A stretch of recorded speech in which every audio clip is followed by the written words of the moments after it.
जय जय Shri Radhe. This is doctor Atul Kumar Bhatnagar, government PG college Khetri, associate professor, department of business administration. बच्चों, हम भर्ती का अध्ययन कर रहे हैं। अब चयन के बारे में मैंने आपको नोट्स भेजे हैं। चयन के बारे में भी मैंने आपको थोड़ा बहुत बताया है। बच्चों, डेल योडर ने एक बहुत अच्छी बात कही थी कि चयन है क्या। चयन बेसिकली दो ही काम करता है। पहला, ये एक्सेप्टेंस है और दूसरा रिजेक्शन है। एक्सेप्टेंस किसकी? उन लोगों की जो कि हमारे मानदंडों के अनुसार खरे उतर रहे हैं, उनको हम कंपनी, अपनी संस्था, अपने ऑर्गेनाइजेशन के लिए सेलेक्ट कर रहे हैं। तो वे व्यक्ति जिन्होंने आवेदन किया है भर्ती के चरण पर, हमने जिनको स्वीकार किया है, वो चयन या चयनित व्यक्ति माने जाएंगे। और दूसरा, वे व्यक्ति जिनको हमने रिजेक्ट किया है, उनको नमस्कार करके, सॉरी करके हम कहेंगे कि sorry, you are not the exact or you can say that you are not fulfilling all the prescribed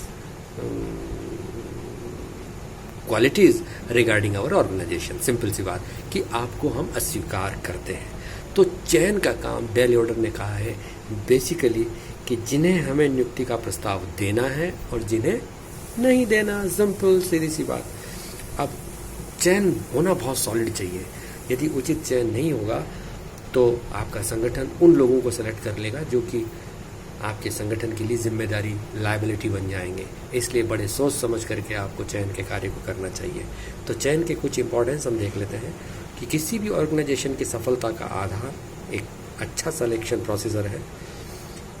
इस प्रोसीजर से यदि आप अच्छे तरीके से इसको कर रहे हैं तो आपकी टर्नओवर रेट कम हो जाएगी। टर्नओवर रेट माने आपकी जो आवर्तन दर है, लोग अब छोड़ के नहीं जाएंगे, आपको आवर्तन दर में कमी आएगी। हमारी जो वर्कर की कॉस्ट है, कर्मचारी की जो लागत है, उन लागतों में कमी आएगी। हमें उन पे ज़्यादा खर्चा नहीं करना पड़ेगा।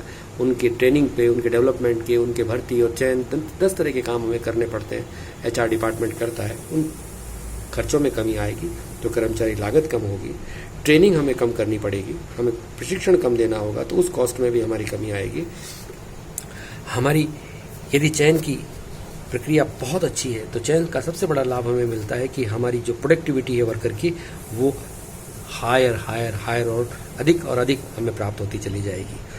अच्छा यदि चयन आप करते हैं, अच्छी चयन की यदि आपकी नीति है संस्था की, तो संस्था की गुडविल बढ़ती है। और आपकी संस्था की यदि गुडविल बढ़ती है तो कर्मचारियों का मोरल बूस्ट अप होता है। कर्मचारी एक अच्छे श्रेष्ठ मनोबल के यदि रहेंगे तो संगठन की उत्पादकता ऑटोमेटिकली बढ़ जाएगी और संगठन का प्रतिस्पर्धा के क्षेत्र में श्रेष्ठ नाम होगा।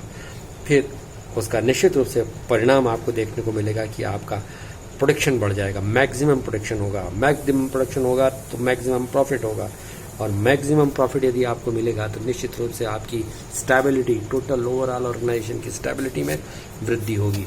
These are some basic important points by which you can say that if your selection procedure is best, appropriate, good, competitive, then definitely you are in the position to get all these profits, all these benefits if you have good selection policy. Now, some important points, some important things which we have to notice or which we have to give some sort of special attention for that. Suppose यदि आप अपने कर्मचारियों का चयन कर रहे हैं तो आपको दो बातें सबसे ज़्यादा ध्यान में रखनी चाहिए। और पहली बात है कि आपका जो प्रार्थी है उसके संबंध में आपको अच्छे से जानकारी करनी होगी। तो प्रार्थी से संबंधित जानकारी और दूसरी संस्था की नीति संबंधी जानकारी।